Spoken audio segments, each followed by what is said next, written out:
Hey guys, welcome back to another edition of Bayou City Wing Sports. Today we're going to keep it kind of short and simple. Dog days of summer got us only talking about those Houston Texans and a little about those Houston Astros. Really great work from Deshaun Watson again. They're starting to want to call him DW4. I don't know if that's going to catch on, but you heard that in the call. They tried to push that DW4 a few times. Regardless of that, great touch in the ball, had a really good lob pass with some real good touch on it, a great toss in the end zone for that touchdown. He looks good to go. If you didn't know he was getting over an ACL injury, you wouldn't know anything else. You wouldn't know that. He looks great, he looks good in the pocket, and the line protected him pretty well. He had good time back there. One of the announcers said, is he making a sandwich?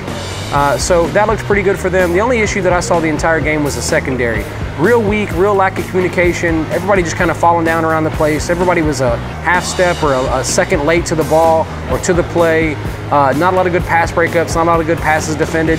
And to be honest, that one pick with that pass tipped in the air, the guy who caught it was behind the play falling down. So, you know, it's one of those, wrong place, right time kind of deals. But the offense looks wonderful. You know, I believe once they get, JJ out there with Jadeveon Clowney, the ability to add more pressure is going to buy that secondary some time, as long as they can keep up with those guys in the back. They've got to have some speed back there. The one good thing I was really proud of, or really happy to see rather, was Ellington. Man, that guy looks good. He looks quick, fast, and in space he looks special. Really special. So between the ability for Nuke Hopkins to go up there, get the ball, be a good possession receiver, and Ellington can get out there in space, they're going to be special.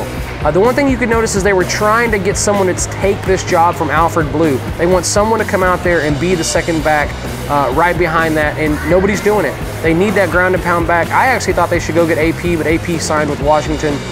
So now that's still up in the air, but they want someone to come out. They'll see this third preseason game, who wants to come out and get that secondary backup running back job, and who's going to play good for the secondary, because they've got to get that. If they have a really rough go in the secondary in this third preseason game, I would look for them to pick up someone on the waiver wire. George Ayoka from Cincinnati was just let loose. He's more of a safety, but he's someone that could help them. They have no communication in the back end. The lack of Jonathan Joseph, and even Brian Cushing, not someone who made so many plays, but had great leadership and was back there with that. Is Covington going to come up into play and be a leader in that middle linebacker area and keep those guys in the secondary in communication as well? You saw a lot of miscommunications in the flat. You saw your cornerback come inside instead of staying in that area in a zone and get picked apart wide in the first quarter with Garoppolo going to the right side. They've got to work on that secondary communication. They've got to stay in their zone, trust the system, and not play the man when they're not supposed to. They're going to get burned that way. It's a young secondary. Hope they get coached up. We bring somebody in new if they don't play physical and strong enough and play on the ball. Other than that, Texans look good. Third preseason game is going to tell you a lot about the rotation, who's going to make this team, and the fourth one's going to be about for 5 or 6 spots. So look forward to seeing everybody in the Bayou. Get you some of these cheesy bacon ranch fries when you stop in or a cold beer and watch those Texans this week.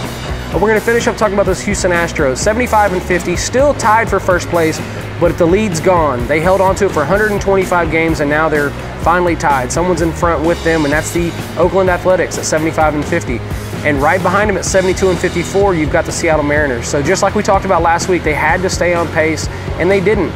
They lost 8 of their last 10 games, guys. There's 2-8, and the A's are 7-3 in that same stretch. So that's a 5-game difference. That's a big flop in this division right there. They're going to have to fight and grit. You do not want to be in that wild card game. You do not want to be someone fighting to get into the playoffs. You want to have that secured. It's the hitting. The pitching's been there. They're still first place with WHIP. They're still first place in ERA. They got great closures, great setup. There's no issue there. They're losing 2-1 games, 5-4 games. They're just not hitting, and that's something that they showed last year. At this point, they had a lull like this. Everybody stayed with them. You got to, stay with them this time and have faith that they'll get those bats going again. I think they will. There's only 30 games left in the season, 30, 40. They're getting tired. They're ready for these playoffs too. But 25 games above 500 is somewhere that we really like them to be. But they've got to push and drive, and they got to start clearing out some space in that game ahead of this division. Guys, that's all we're going to talk about with Bayou City Wing Sports today. A little bit of Texans, a little bit of Astros. Keep cheering those Astros on. They got it. They're going to get back into first place and keep it solely first place, not tied. And those Texans, man, cheer them on in preseason. They want to hear us at NRG. They want everybody out here at Bayou City Wings cheering them on. Like I said, get you a cold beer, get you some cheesy bacon ranch fries, and we'll see you next time.